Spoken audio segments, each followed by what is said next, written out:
욥기 22장 1절부터 20절의 말씀을 보겠습니다. 대만 사람 엘리바스가 대답하여 이르되 사람이 어찌 하나님께 유익하게 하겠느냐?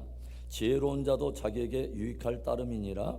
내가 의로운들 전능자에게 무슨 기쁨이 있겠으며 내 행위가 온전한들 그에게 무슨 이익이 되겠느냐? 하나님이 너를 책망하시며 너를 신문하심이 너의 경건함 때문이냐? 내 악이 크지 아니하냐? 내 죄악이 끝이 없느니라. 까닭없이 형제를 벌모로 잡으며 헐벗은 자의 의복을 벗기며 목마른 자에게 물을 마시게 하지 아니하며 줄인 자에게 음식을 주지 아니하였구나.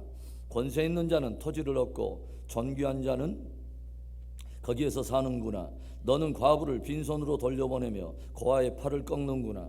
그러므로 올무들이 너를 둘러있고 두려움이 갑자기 너를 엄습하며 어둠이 너로 하여금 보지 못하게 하고 홍수가 너를 덮느니라. 하나님은 높은 하늘에 계시지 아니하냐? 보라, 우두머리 별이 얼마나 높은가? 그러나 내 말은 하나님이 무엇을 아시며 흑암 중에서 어찌 심판하실 수 있으랴? 빽빽한 구름이 그를 가린즉 그가 보지 못하고 둥근 하늘을 거니실 뿐이라 하는구나. 내가 악인이 밟던 옛적 길을 지키려느냐? 그들은 때가 이르기 전에 끊겨버렸고 그들의 터는 강물로 말미암아 함몰되었느니라. 그들이 하나님께 말하기를 우리를 떠나소서 하며 또 말하기를 전능자가 우리를 위하여 무엇을 하실 수 있으려 하였으나 하나님이 좋은 것으로 그들의 집에 채우셨느니라. 악인의 계획은 나에게서 머니라.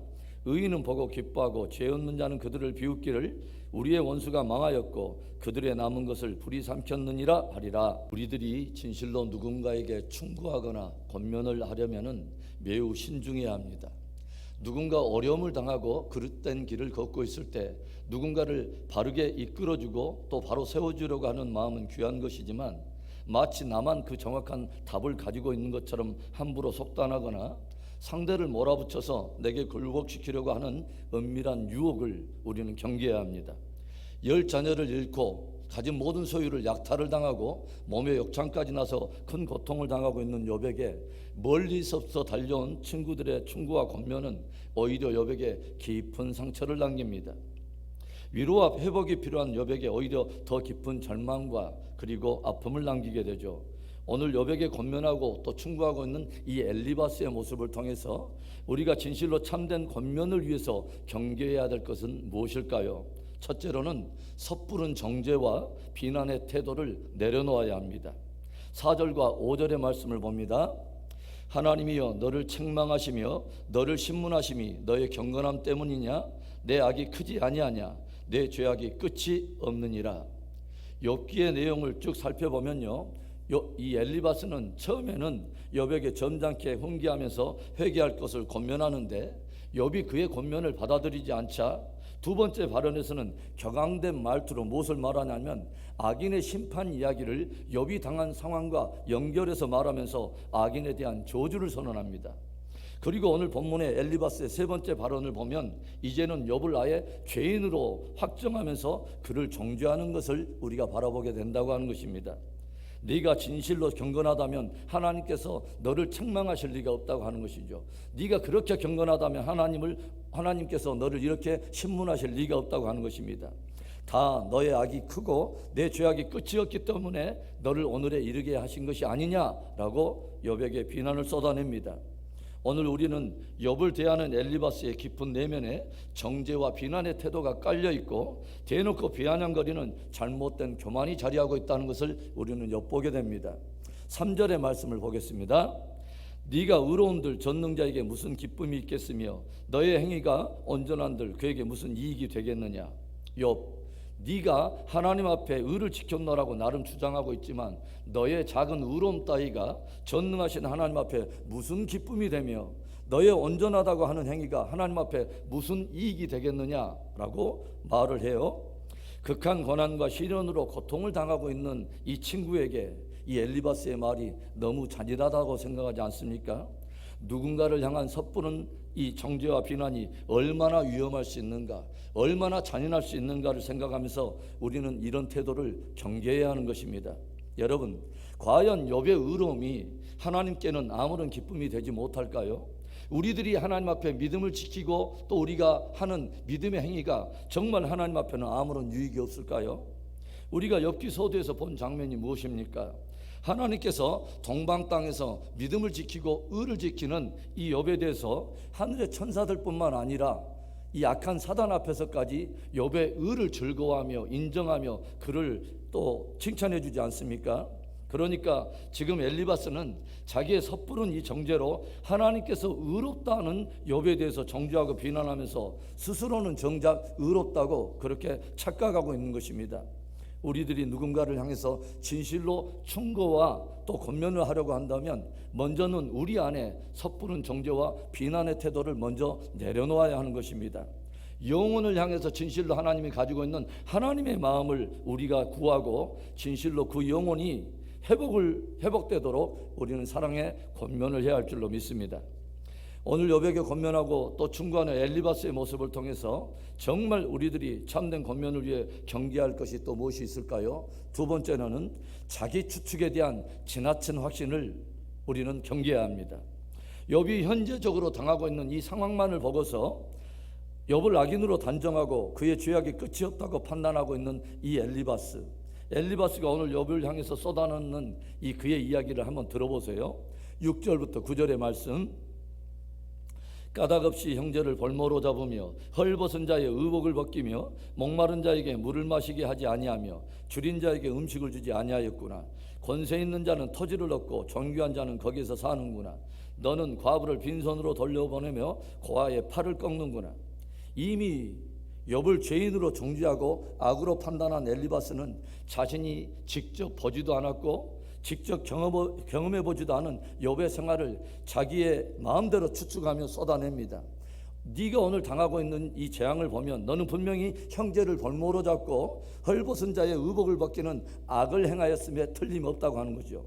목마른 자에게는 한 방울의 물도 주지 않고 줄인 자를 살피지도 않으면서 과부를 무시하고 고통당하는 고아의 팔을 꺾는 그런 악을 은밀히 행했을 거라는 거죠.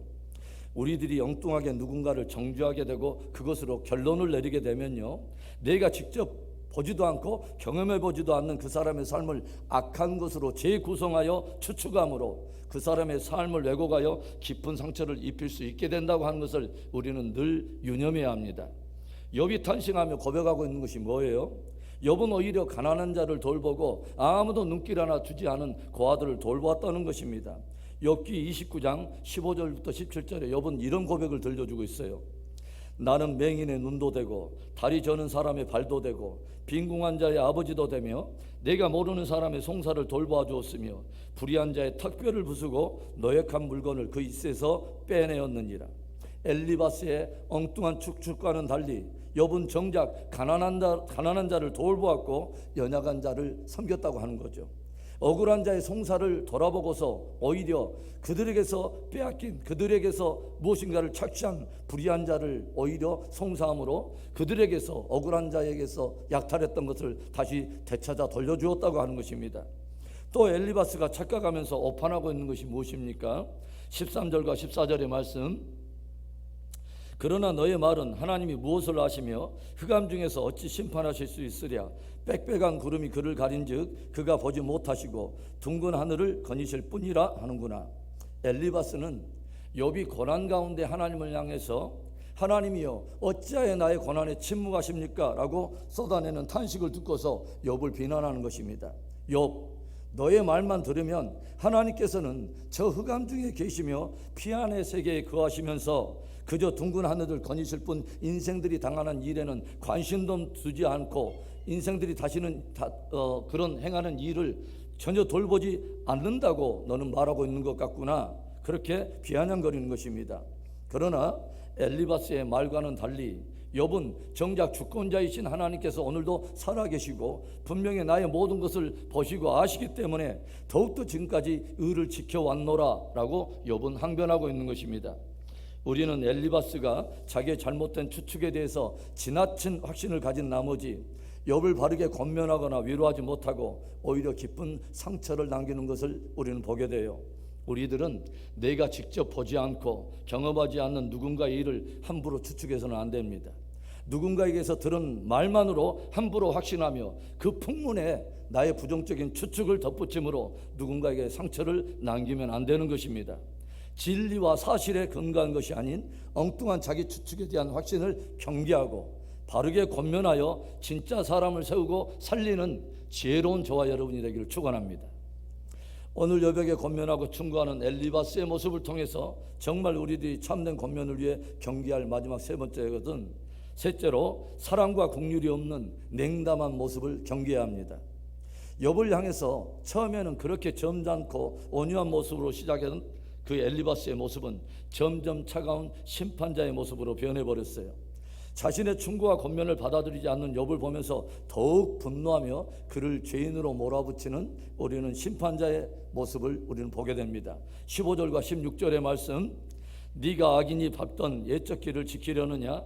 그들은 때가 이르기 전에 끊겨버렸고 그들의 터는 강물로 말미암아 함몰되었느니라.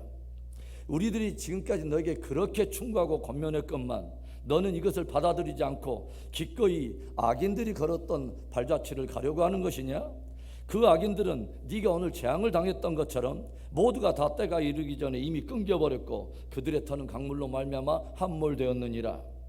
네가 오늘 당한 상황을 보면 너는 분명히 악인이며 하나님 앞에서 심판받은 것이 분명해 라고 아예 못을 받고 있는 것을 봅니다. 19절과 20절의 말씀도 보면 의인은 보고 기뻐하고 죄 없는 자는 그들을 비웃기를 우리의 원수가 망하였고 그들의 남은 것을 불이 삼켰느니라 하리라. 엘리바스의 말이 무엇입니까? 결국은 악인이 심판을 받고 재앙당한 것을 보고서 의인들이 오히려 기뻐하고 있다고 하는 것이죠. 과연 우리의 원수가 망하였고 그 악인들의 남은 모든 것을 불이 삼켜버렸다고 의인들이 기뻐하고 있다고 하는 것입니다. 이 말을 지금 욥에게 들려주고 있는 엘리바스의 의도가 무엇입니까?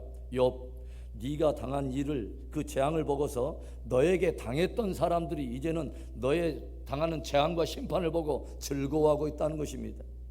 얼마나 위험하고도 잔인하고 냉담한 태도입니까?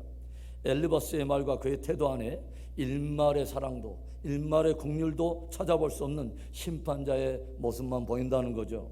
성경은 우리들이 모든 이들에게 관용을 보이되 더욱더 또 죄를 지은 사람에게까지도 끝까지 온유함을 잃지 않고 하나님의 사랑이 우리를 통해서 반영되도록 끝까지 관용의 태도를 지킬 것을 우리에게 권면하고 있습니다.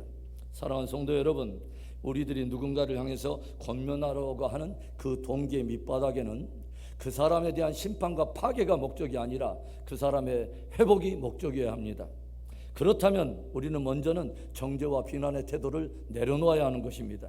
그리고 자기 추측에 대한 지나친 확신도 경계해야 하는 것입니다. 그리고 사랑과 긍휼이 없는 냉담한 태도를 버려야 합니다. 정말 영혼을 뜨겁게 사랑함으로 올바른 권면을 통해서 진짜 사람을 세우고 사람을 살리는 귀한 저와 여러분이 되기를 주의 이름으로 축원합니다.